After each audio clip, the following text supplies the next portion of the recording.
Eu gostaria de compartilhar a situação da minha mãe com vocês, com os irmãos. A palavra de Deus diz em Filipenses 4, versículo 5. Não estejais inquietos por coisa alguma.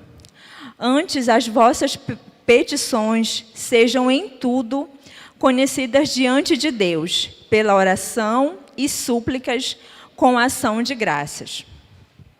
Há quase 1 ano e 6 meses, a minha mãe foi... o médico informou que ela estava com câncer e nós começamos aquela batalha.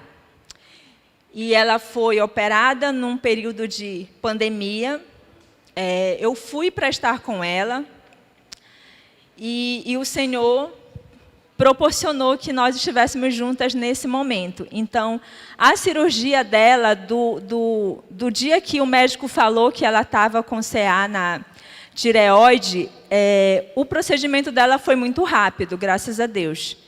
Ela conseguiu internar, eu acho que nós aguardamos apenas uns 2 meses, e ela internou para fazer a retirada, que era o recomendável.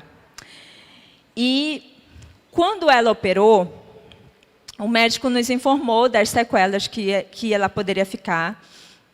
E quando ela saiu, nós fomos ao médico, nós voltamos com ela. E aí ele falou assim, que ela precisava fazer uma iodoterapia para eliminar as células restantes.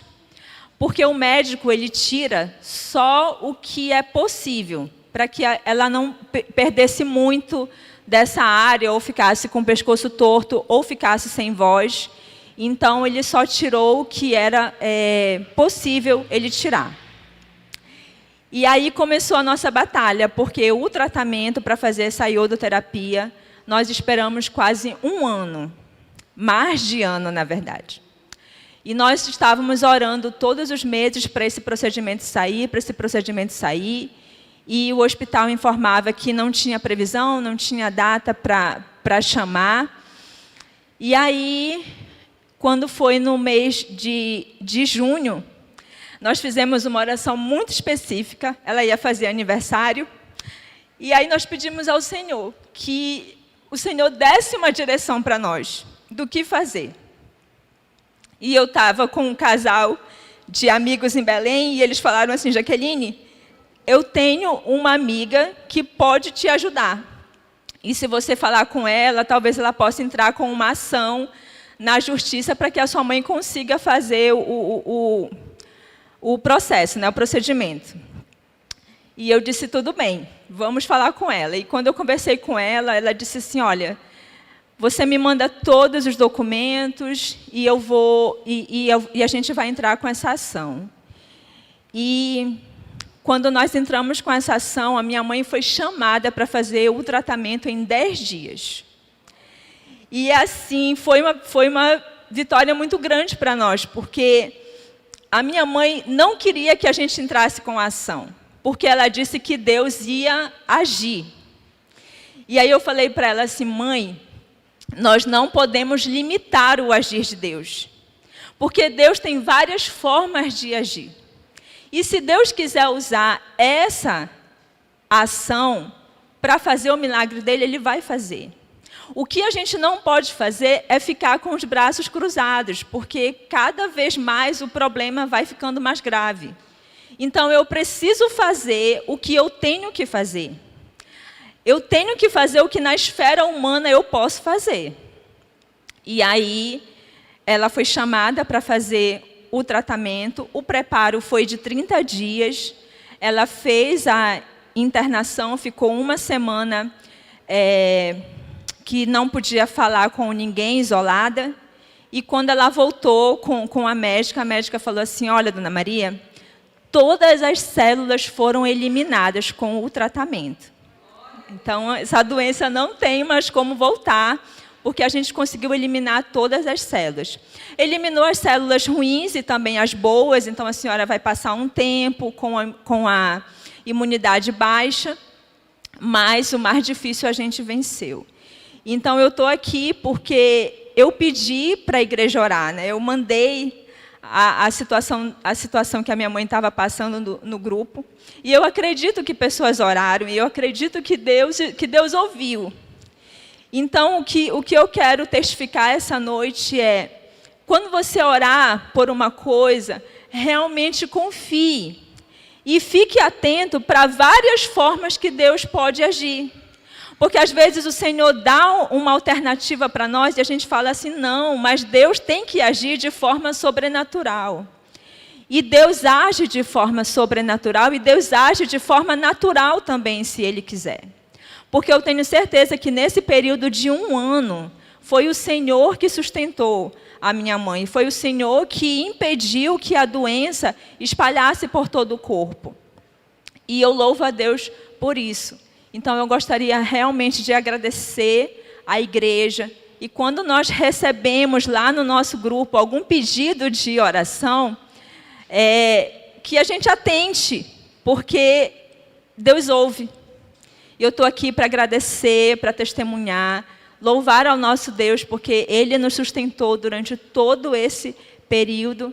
E aprove ao Senhor dar a cura da minha mãe, e não só isso, que nós passássemos com ela todo esse processo, mesmo num período muito difícil, eu morando aqui, ela em outro estado, a minha irmã em outro estado, mas todos nós conseguimos nos apoiar, e o Senhor proveu tudo que tudo que a gente precisou nesse período. Então, eu louvo a Deus por isso. Eu gostaria de compartilhar com a igreja para que a nossa fé seja vivificada no nosso Deus. Amém? Que Deus abençoe.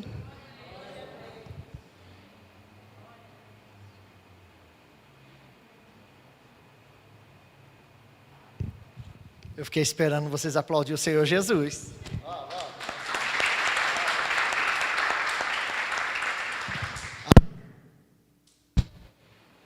Aleluia. Quase que eu desligo o microfone também, né? Para dar um supapo assim, bem forte. Amém. Louvado é o Senhor. Queridos, falando em pedidos de oração, eu quero continuar pedindo oração pelo pastor Isauro. O pastor Isauro é fundador dessa igreja, na verdade, foi ele que comprou essa esquina para nós, e ele é pastor hoje lá em Rio Verde, e não da Renovada, ele está em outra denominação, e ele está internado com Covid, e a situação dele é bem grave. Ele fez agora a tráqueo, continua requerendo cuidados, e nós devemos orar por ele, pedindo a Deus, para que Deus possa manifestar cura sobre a vida do teu filho, do filho dele, em nome de Jesus Cristo. Nós acreditamos e cremos que Deus pode fazer o inimaginável, algo exponencial. Eu estou acreditando nisso.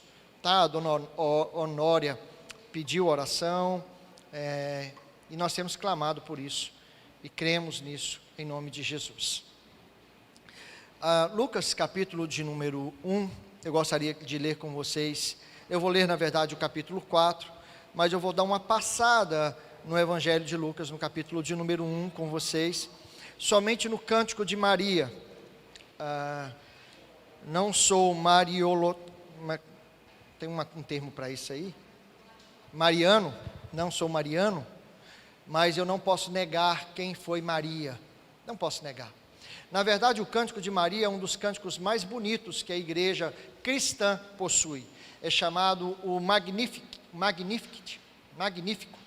Depois vocês dão uma googada, vocês procuram este hino, o hino Magnífico, ou Canto Magnífico, ou Magnificat. Ele é o Cântico de Maria, e ele diz 3 coisas básicas para nós acerca desse cântico. Ele está no capítulo 1, do verso 46 ao 56. Ele está do capítulo 1, do versos 46 ao 56. Nós temos 3 cânticos que são tradição da igreja cristã, que é um relato da fé cristã. O primeiro é o Cântico de Maria, o segundo é o Cântico de Zacarias, e o terceiro é o Cântico de Simeão. Fiquem atentos, porque são 3 músicas cantadas acerca de Jesus. Quem é Jesus para nós? E a gente fica perdendo essas coisas, porque nós fizemos assim, infelizmente, com a nossa tradição evangélica, nós pegamos tudo que era bom da igreja cristã de todos os séculos, e aí nós rotulamos como daquela outra igreja que nós saímos, eu não vou falar qual, daquela da tradição, e a gente disse, tudo que é dela é ruim. Não, nem tudo é ruim. Nem tudo é ruim. A cristandade, ela está acima da denominação ou da igreja. Então, o laço cristão, eles têm que estar acima, nós temos que pensar acima dessas coisas, tá? A minha alma engrandece ao Senhor, o meu espírito se alegrou em Deus, o meu Salvador, porque contemplou na humildade da sua serva, pois desde agora todas as gerações me considerarão bem-aventurado. Porque o poderoso me fez grandes coisas, santo é o seu nome. A sua misericórdia vai de geração em geração sobre todos os que o temem. Agiu com um braço forte valorosamente, dispersou os que no coração alimentavam pensamentos soberbos, derrubou do seu trono os poderosos, exaltou os humildes, encheu de bens os famintos e despediu vazios os ricos. Amparou a Israel seu servo, a fim de lembrar-se da sua misericórdia, a favor de Abraão e da sua descendência para sempre, como prometera aos nossos pais. A primeira coisa que eu quero pensar com você é que Lucas, ele deixa bem claro esse cântico, porque ele faz o pensamento dele é acerca do pensamento de quem é Jesus, e como Deus age na história da gente, na vida dos crentes, na vida dos cristãos, nós cristãos. Então a primeira coisa que você tem que pensar é, Deus dispersou os que no coração alimentavam pensamentos soberbos. Esse é o primeiro passo que você tem que enxergar no Evangelho de Lucas. Esta é uma revolução moral. O Evangelho é um Evangelho de revolução. E a revolução moral, o cristianismo é a morte do orgulho. E quem quer ser cristão precisa aprender a morrer para si mesmo. Não é matar o outro, é morrer para si mesmo. E se você está aqui e está cheio de orgulho e que as coisas têm que rodar em torno do seu umbigo e do seu nariz, eu te garanto que você não é cristão. E nem você que está em casa também vendo a gente pela internet. Porque a morte é a morte de si mesmo. Cada um morra para si mesmo, tome a sua cruz e siga-me.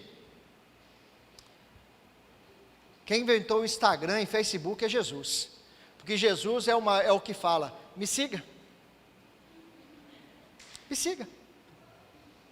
e aí a gente tem que dar umas curtidas em vez em quando em algumas coisas que Jesus diz, porque Jesus é maravilhoso em tudo que faz.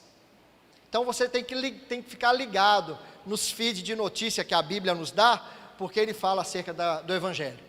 A segunda coisa nesse cântico, diz assim, derribou do seu trono os poderosos e exaltou os humildes. É outra revolução, mas agora uma revolução social. Se eu tenho uma revolução moral, agora eu tenho uma revolução social. O cristianismo dá fim aos títulos, aos prestígios humanos. E aí eu tenho que lembrar de Mureto, que foi um estudioso da Idade Média, que ele passou mal e ele era pobre, e ele foi a Roma se tratar, e quando ele estava se tratando, os médicos falaram em latim, esse aí é um vagabundo, e a gente pode usá-lo como experiência, né, para fazer experimento com ele. E ele em latim respondeu, não chame de vagabundo ou que não vale a pena aqueles por quem Cristo morreu. Os caras caíram de queixo.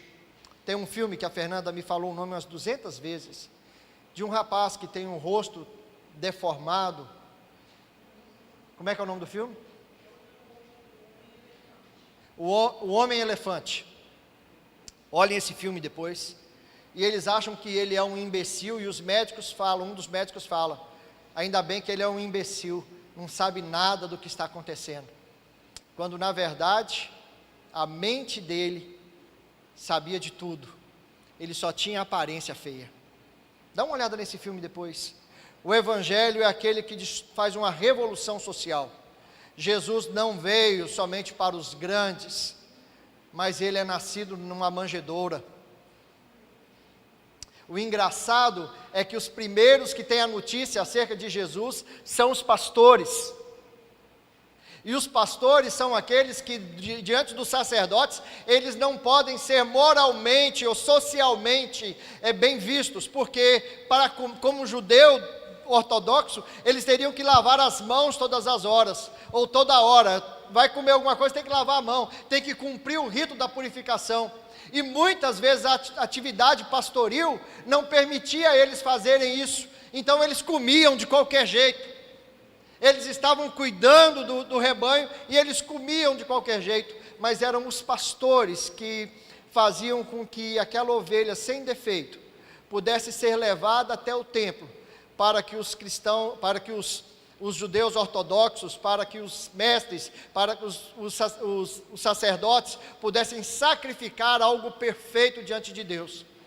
Deus pega aqueles homens que são insignificantes aos olhos da sociedade e se revela a eles primeiro e diz que bem-aventurado é o menino que nasceu numa manjedoura.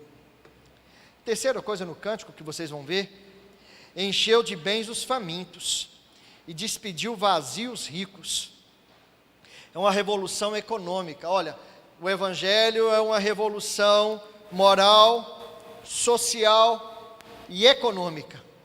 Uma sociedade não cristã, ela busca cada dia mais o ter e o ser. Ter sempre alguma coisa, ser sempre mais alguma coisa. Nós estamos na era em que nós construímos castelos ou grandes casas, muramos com muros altos, colocamos cercas e mais cercas elétricas, alarmes e câmeras para todo lado. Igrejas hoje com mega templos foram abaladas, porque agora nós estamos vendo que pequenos grupos são mais importantes do que mega templos. São Paulo e Rio de Janeiro, os mega templos com mais de 1.000 pessoas, tiveram cultos como os nossos, vazios. Uma revolução de que a riqueza não é mais importante no evangelho, mas no evangelho é bem-aventurado aquele que dá e não aquele que recebe. É mais bem-aventurado aquele que dá. E quando eu dou, Deus prospera, Deus é generoso e multiplica, mas quando eu retenho, Deus segura. E se você veio aqui nessa noite achando que Deus é só aquele que faz milagre para nós, nós estamos enganados. Deus é aquele que quer mudança das nossas vidas, radical, mudanças grandes e profundas. Bem, no capítulo 3 do Evangelho de Lucas, nós vamos ver a genealogia de Jesus. Não vou me ater na genealogia de Jesus, mas vou fazer o seguinte comentário acerca da genealogia de Jesus. Quando você lê o Evangelho de Mateus, você vai ver que Mateus se preocupa em que Jesus é uma posse do judaísmo, ou uma pérola do judaísmo. Tanto é que ele vai falando da genealogia de Jesus, e ele para em Abraão, ele não continua de Abraão. Mas quando você lê o Evangelho de Lucas, você vai ver que Lucas não para em Abraão, ele vai até Adão. O que isso significa para nós? É que no pensamento de Lucas, na mente de Lucas, Jesus não é somente o pai ou o rei de uma nação, mas Jesus pertence a toda a humanidade, a todos os homens. É por isso que o Evangelho diz que todo aquele que nele crê, não pereça, mas venha ter vida eterna. E aí você vai ver que a amplitude do Evangelho de Lucas, Lucas é o Evangelho da oração. Jesus, em todos os momentos cruciais da sua vida, e em todos os momentos de decisão, você vai ver que Jesus antes toma uma decisão debaixo de oração. Escolheu os discípulos, orou. Foi para o Getsêmani, orou. Ele atravessou o mar andando sobre a tempestade, E antes você vai ver que ele orou. Jesus, em todo o seu ministério, ele ora. O evangelho de Lucas é o evangelho do louvor. Você vai ver aparecendo em muitas mensagens. Louvando a Deus, gritava. O samaritano vem gritando, louvando a Deus, né? O leproso, ele volta louvando, adorando o nome do Senhor. O evangelho de Lucas é o evangelho universal. Os gentios, os samaritanos, os pobres, as mulheres, os famintos, os ingratos, eles têm lugar perto de Jesus. Se você ler os 4 evangelhos, os 4 citam Isaías capítulo de número 40. Os 4.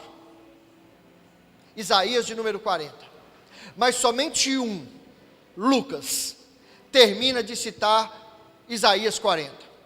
Somente Lucas termina dizendo: e verá toda a carne a salvação que vem de Deus. Todos os outros param, mas Lucas continua: toda a carne verá a salvação que vem de Deus. Então, queridos, eu e você, olhando para Jesus e olhando para o evangelho de Lucas, Lucas está contando para mim e para você, de forma cronológica, como Jesus trabalhou e como Jesus trabalha através de nós, ou em nós e por nós, e o que ele é capaz de fazer. Semana passada retrasada eu falei que João é aquele que clama do deserto. Hoje eu quero falar que Jesus, quando inicia o seu ministério, ele é provado e testado. E aí o capítulo 4 de Lucas começa a falar sobre as tentações de Jesus. E a tentação de Jesus é engraçado, porque Jesus é batizado por João, a pomba desce, o Espírito de Deus desce como uma pomba, ou em forma de pomba. A gente escuta a voz de Deus ouvindo, falando: este é meu filho amado, em quem eu tenho muita alegria, ou muita satisfação. Você já disse isso para o seu filho? Já disse isso para o seu filho? Aquele menino bagunceiro, assim, que dá trabalho para a gente, assim, um dia inteirinho. Aí você pega ele, abraça e fala com ele: você é meu filho amado, em quem eu tenho muita alegria. Já falou isso? Deus, como Pai, ele fala isso para Jesus. Aliás, Deus nunca negou o amor dele para Jesus. Você vai ver isso. Na transfiguração, Deus aparece e fala com os discípulos: esse é o meu filho amado. O que ele falar, deem ouvidos. A gente tem que começar a expressar melhor o nosso amor pelos nossos filhos. É duro a gente expressar o nosso amor para os nossos filhos, porque tem hora que eles fazem tanta coisa que dá vontade, não é de amar não, é de pedir ao Senhor: leva Senhor, leva, né? A gente pode não falar, mas às vezes a gente até dá vontade, ou não, né? Mas quando Jesus é tentado, a primeira tentação que você vai ver é que Jesus é tentado pelo diabo cheio do Espírito Santo. Repete comigo: Jesus é tentado cheio do Espírito Santo. Agora você pensa, se Jesus é tentado cheio do Espírito Santo, pensa eu e você, que nem tão cheio assim a gente vive. E que muitas vezes a gente anda mais cheio da carne do que do Espírito, né? A gente anda mais cheio de nós mesmos, do nosso pecado, da nossa sem-vergonhice, do que cheio do Espírito Santo. Mas o diabo quer usar Jesus para fazer o bem. E Jesus pode começar fazendo o bem com uma boa refeição. E ele pode transformar esses elementos pedregosos do deserto, e o deserto da Judéia não é um deserto arenoso, ele é pedregoso. E ele pode transformar essas pedras em pães, e fazer algo útil. E quem sabe Jesus iniciar o ministério, a carreira ministerial dele, com o bem, satisfazendo primeiro as necessidades pessoais. Satisfazer a fome, satisfazer as necessidades emocionais, as necessidades financeiras, as necessidades intelectuais, e dar uma autoestima melhor. E o diabo diz, talvez de forma bem clara: se quiseres, diga ao povo que te siga, e usa os teus poderes maravilhosos, e dê a eles pães. Multiplica as coisas sobre a vida deles. Mas Jesus cita um termo de Deuteronômio que diz: quieta-te, Satanás, como está escrito, nem só de pão viverá o homem, mas de toda palavra que sai da boca de Deus. E nós somos tentados, irmãos, muitas vezes a isso também. Nós somos tentados a preocupar-nos com as nossas necessidades pessoais primeiro. Nós somos tentados a cuidar das pessoas famintas depois. Nós somos tentados a cuidar das nossas casas primeiro, e cuidar das coisas do Senhor depois. E a gente esquece que não é só do trabalho, do suor do rosto que a gente vai comer, mas a gente come de toda palavra que sai da boca de Deus. Essa igreja é sustentada pela palavra poderosa do Senhor. A gente entrega dízimo e oferta, nós entregamos dízimos e ofertas, mas nós temos que entender que nós somos coparticipantes do reino, mas ela é sustentada, nem foi sustentada durante esses 43 anos, pela palavra poderosa de Deus, pelo sustentar de Deus. Não é porque eu sou um gênio, e aí a minha casa é sustentada pelo Senhor. Louco, você está maluco da cabeça. Todo o seu esforço é em vão, se você e eu não entendermos que nós precisamos e somos carentes da palavra poderosa do Senhor. Não é à toa que alguns estão perecendo, tendo o bolso cheio de coisa. Tornar as pedras em pão. Jesus está com fome. A tentação de Jesus é tentar definir a vida por meio do consumismo. Essa aqui é a tentação de tentar trazer os nossos planos do ponto de vista do consumismo. Ter sempre, sempre, sempre e sempre. A segunda tentação é a tentação de dominar o mundo. Mas a ideia de Satanás, ela é genial. Genial. Porque o diabo, elevando, mostrou-lhe num momento todos os reinos do mundo. Capítulo 4, verso de número 6 de Lucas. Elevando, mostrou-lhe num momento todos os reinos do mundo. E disse-lhe: dar-te-ei toda a autoridade e a glória destes reinos, porque me foi entregue, e eu dou a quem eu quiser. Se tão somente prostrado me adorares, tudo será teu. O diabo quer usar Jesus para governar o mundo, assumir o controle do mundo. Todos os reinos do mundo, todo o esplendor do mundo, eu dou nas tuas mãos. Só tem um negócio aí que eu quero ajustar com você.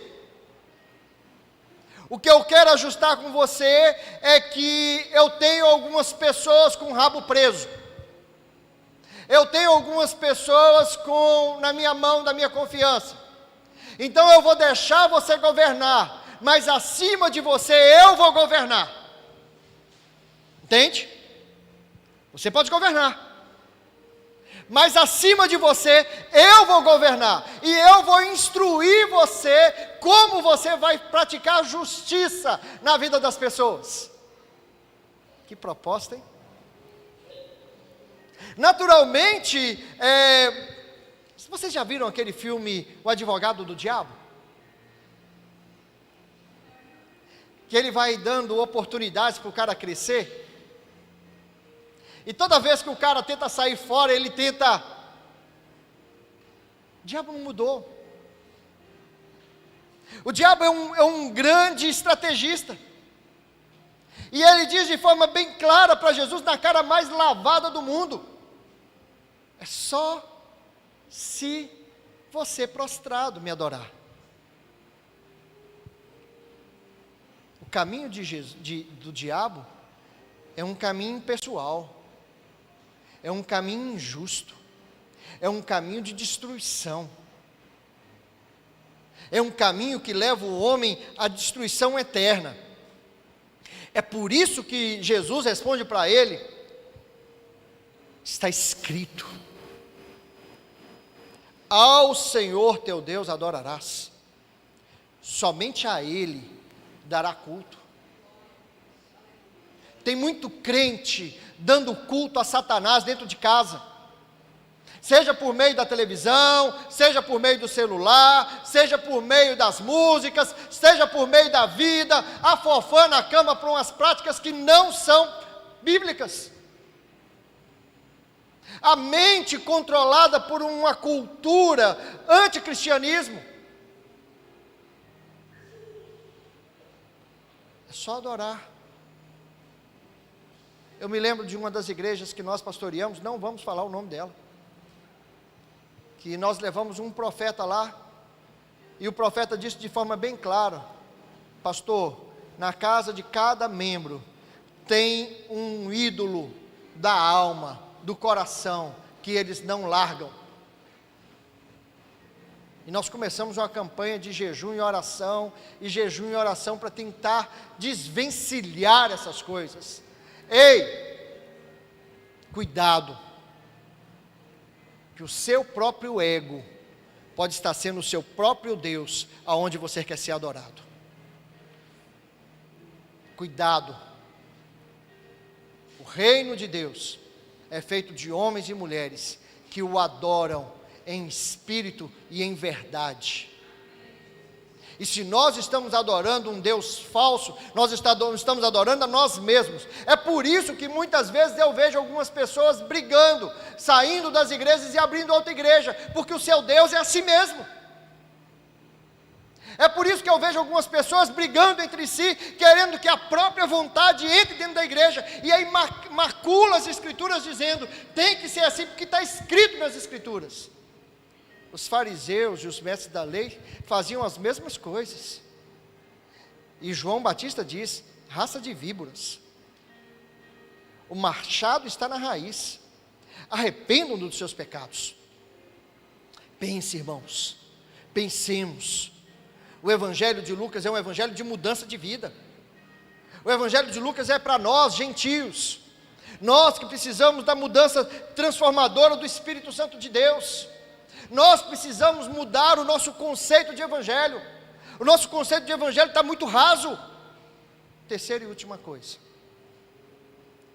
a tentação de saltar sobre a parte mais alta do templo. O texto está escrito assim: levou a Jerusalém, o colocou sobre o pináculo do templo e disse: se és o Filho de Deus, atira-te daqui abaixo. Porque está escrito: aos seus anjos ordenará a teu respeito que te guardem, e eles te sustentarão nas suas mãos, para não tropeçardes em alguma pedra. Da altura do antigo, do pináculo, do ponto mais alto do pináculo, até a queda do vale do Gion, tem 150 metros de altura. Você imagina 150 metros de altura, do ponto mais alto do pináculo até o vale de Gion, a descida. O objetivo de Satanás é que Jesus salte dali, e aí um espetáculo público acontece. Uns anjos aparecem, E todo mundo que está na parte de baixo do templo, olhando aquele homem pular, vai ver aquele espetáculo maravilhoso de anjos e anjos, milícias de anjos angélicas, segurando aquele homem e colocando ele no chão, no meio do templo. Tem coisa melhor? Um dia desse tinha um homem aqui no Brasil que estava fazendo uns milagres aí, que ele foi considerado o último profeta, a última bolacha do pacote na televisão brasileira. Tinha crente, inclusive das nossas igrejas, que chegaram a falar para mim, que aquele homem é usado demais por Deus. Vou nem falar que ele usa um chapéu, não. Vou falar quem ele é, não, para não dar ibope depois. Mas tinha crente, meu Deus do céu, teve uns que quase me bateram. E eu falei, menino, é um comedor de feijão como eu. Não, ele é especial. Ele faz milagres. Quantos de nós não fica adorando alguns aí que estão na televisão e, isso aí é o Masterchef Class do Evangelho. Muitos crentes, muitos. Mas Jesus não buscou os holofotes para si. Ele, cheio do Espírito Santo, diz, não tentarás o Senhor teu Deus. Não tentarás. Não vou me colocar como espetáculo público circense, para que as pessoas possam me seguir, porque eu faço grandes coisas. Jesus faz grandes coisas nas nossas vidas, e Ele não precisa de espetáculo circense nenhum. Ele pode curar as mazelas da sua família hoje. Ele pode cuidar dos enfermos da sua casa hoje. Ele pode transformar as rotinas da sua família hoje. Pode restaurar casamentos hoje. Mas Ele não vai fazer espetáculo circense, para que as pessoas possam se engrandecer e dizer, eis aí o grande. Não. Jesus vem como um homem insignificante. Caminha conosco como alguém insignificante, mas acessível ao toque de uma mulher com fluxo de sangue. Acessível a um cego que grita desesperadamente, Jesus, filho de Davi, tem misericórdia de mim. Jesus é acessível a mim e a você. Ele está acessível. Basta nós chegarmos a Ele, tocarmos nas orlas do seu vestido, gritarmos pelo teu nome. Ele é o Emanuel, o Deus conosco. Não o Deus dos espetáculos públicos. Não o Deus dos grandes e dos títulos. Ele é o Deus que para ouvir a minha e a sua voz. É por isso que nós podemos clamar a Jesus. É por isso que Lucas fala que Ele é muito maior do que a gente imagina. E Lucas detalha, dá riqueza de detalhes, de quem é Jesus. É por isso que Jesus, Ele é acessível às mazelas do homem, é capaz de tirar do homem os demônios da sua alma. Jesus é capaz de restaurar a felicidade do pai de família, a cura dos trôpegos e dos enfermos. É Jesus. Um evangelho de mudança, um evangelho de vida nova, um evangelho de vida transformada pelo Espírito. É fácil? Não, não é fácil. Negar a si mesmo é fácil? Não, não é fácil negar a si mesmo. Paulo vem dizer para nós que o bem que ele quer fazer, ele não faz. Mas o mal, quando ele menos imaginou, ele já o fez. O Evangelho de Jesus é para mim e para você. O Evangelho de Jesus é para mim e para você. Arrependa-se hoje, querido. Negue a si mesmo. Tome a sua cruz. Sigamos a Jesus. Venhamos e nos prostremos diante de Jesus. Satanás quer que nós nos prostremos diante dele. Vamos nos prostrar diante de Jesus. Eu quero ver essa igreja avivada pelo poder do Espírito Santo, mas não há avivamento sem a pessoa de Jesus. Não há jovens louvando a Deus sem a presença de Jesus.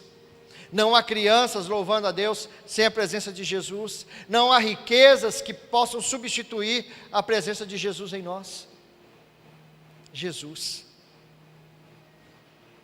Jesus. Os muçulmanos acreditam que um dia eles irão morar com Jesus. Eles não acreditam que Jesus morreu como nós, mas eles acreditam que irão morar com Jesus.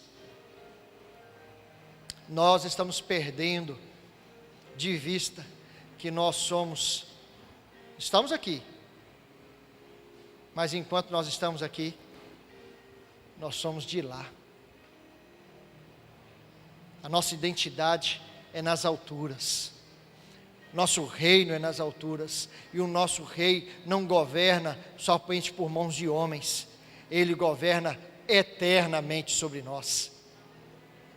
Feche seus olhos. Você precisa tomar uma decisão. Toma hoje. Toma uma decisão hoje de aceitar Jesus como seu único e suficiente Salvador.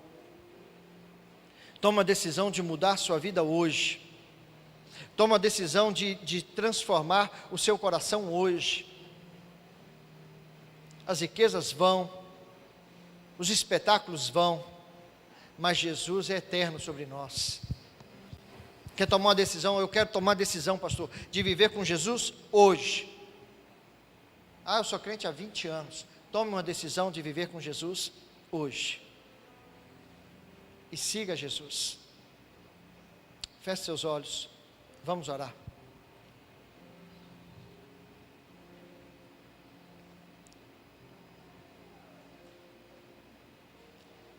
Oh, meu Deus, o teu nome é acima de todo nome, e o Senhor está acessível a nós que somos gentios e pecadores.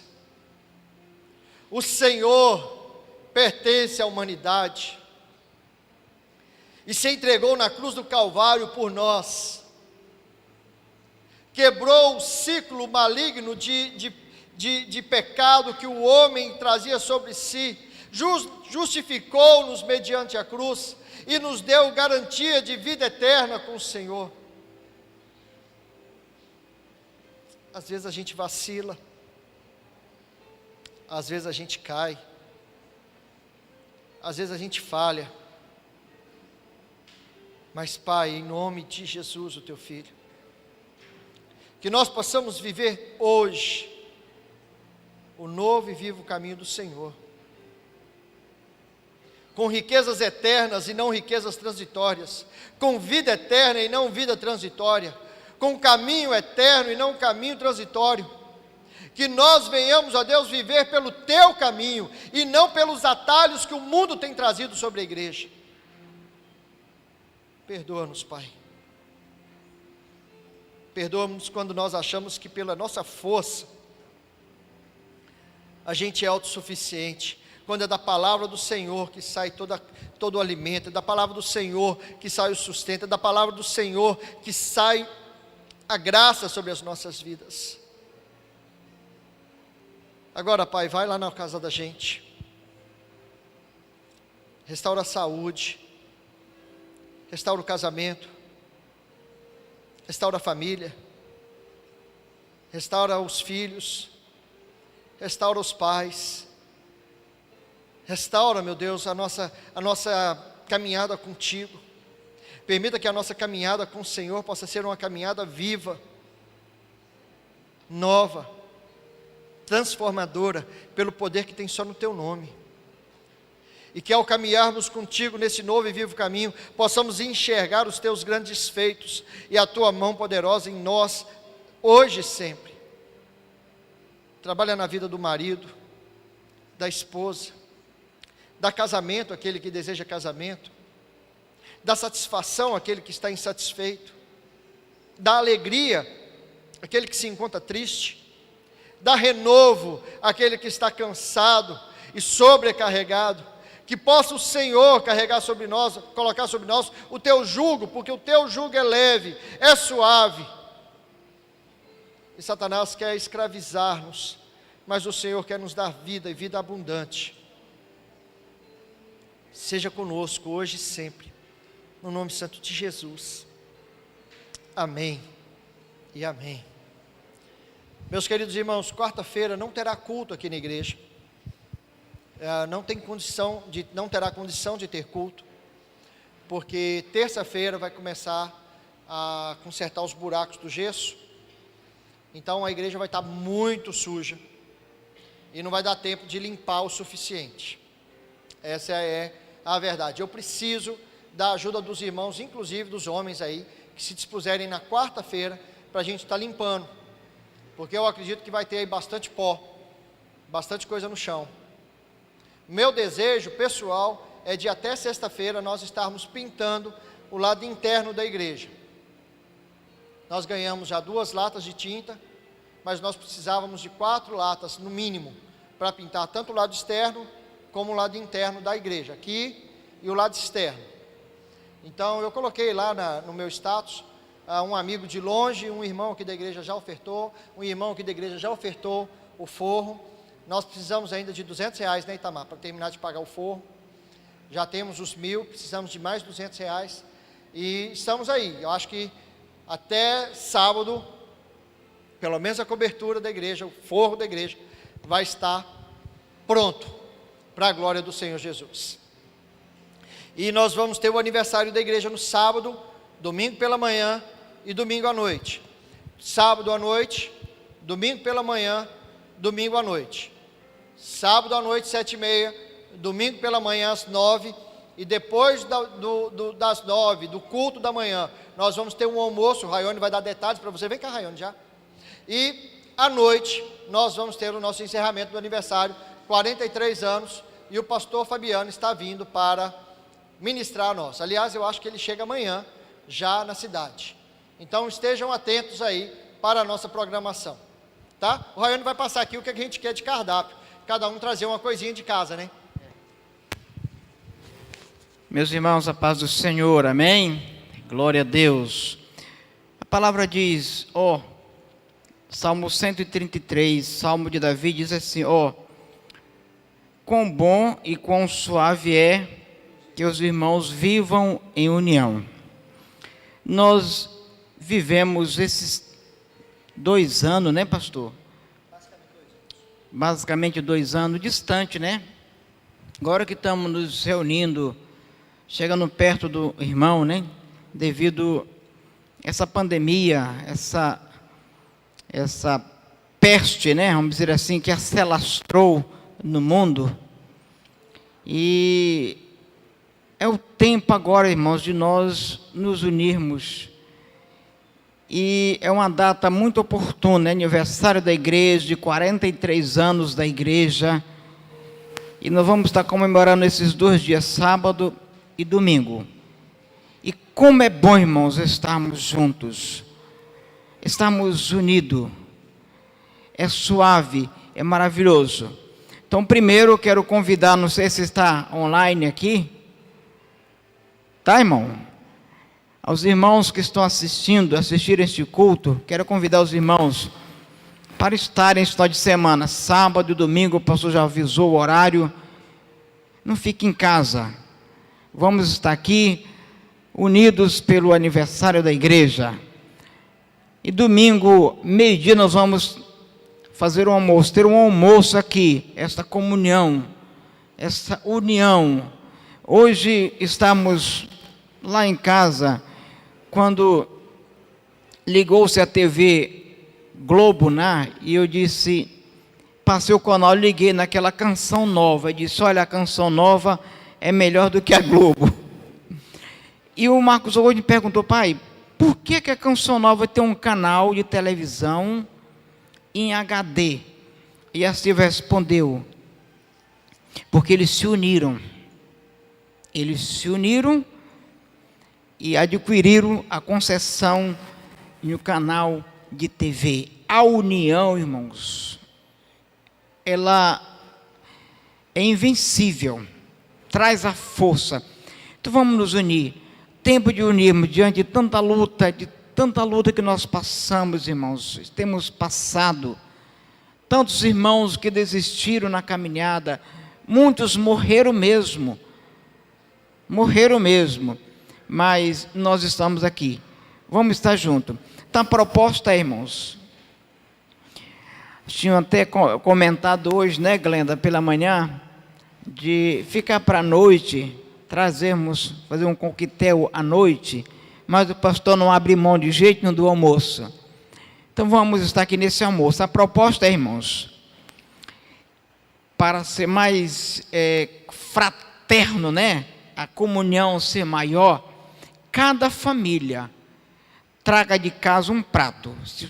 Convide alguém para vir com você, traga o prato que dê para você, para o seu convidado e para mais 2 irmãos aqui da igreja. Faça um prato bom, né? Então, cada irmão fica à vontade, tem carne, pode trazer frango assado, pode trazer linguiça, peixe, o que os irmãos acharem melhor, traga, irmãos.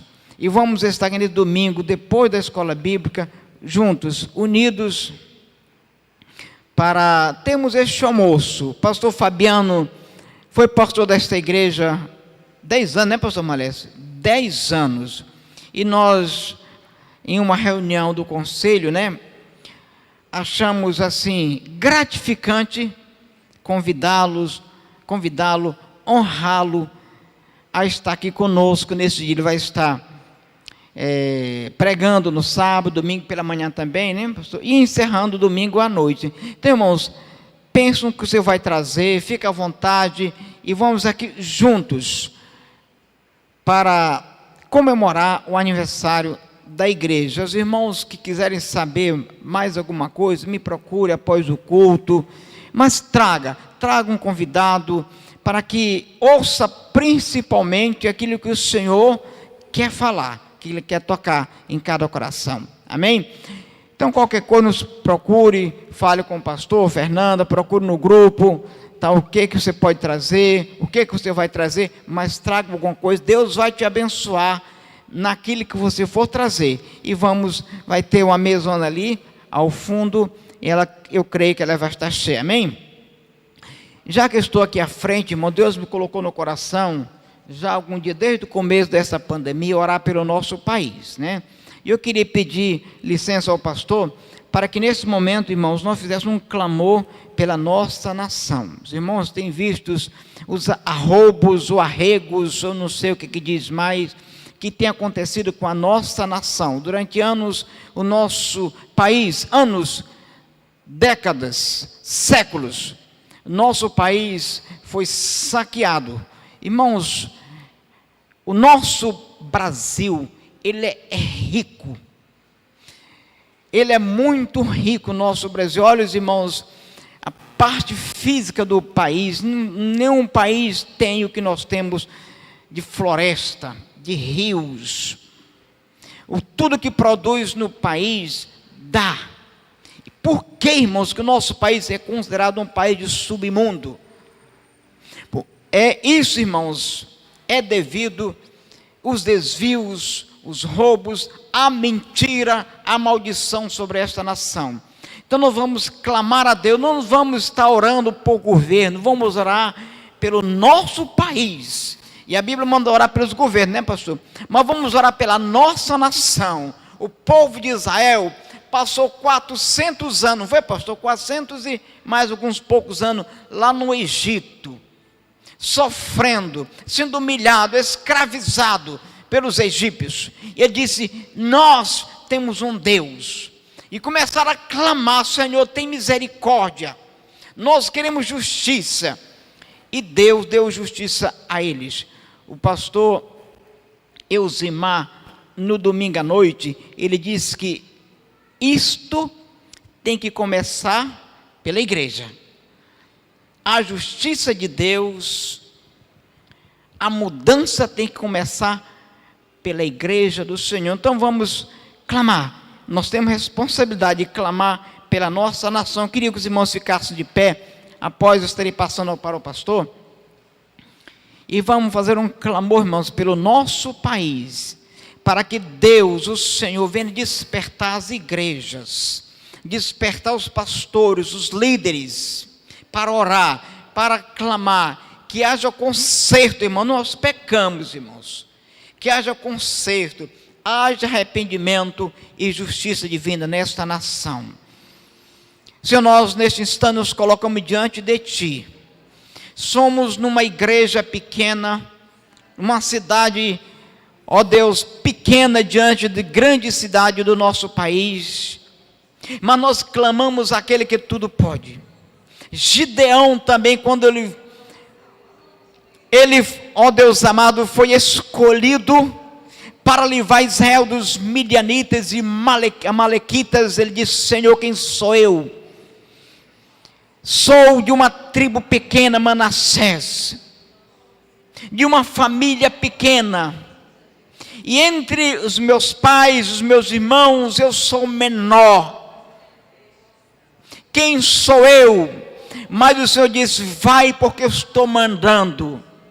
E nós como igreja clamamos nesta noite pela nossa nação, pelo Brasil, Senhor da glória. Meu Deus, tem misericórdia, Pai, da nossa nação.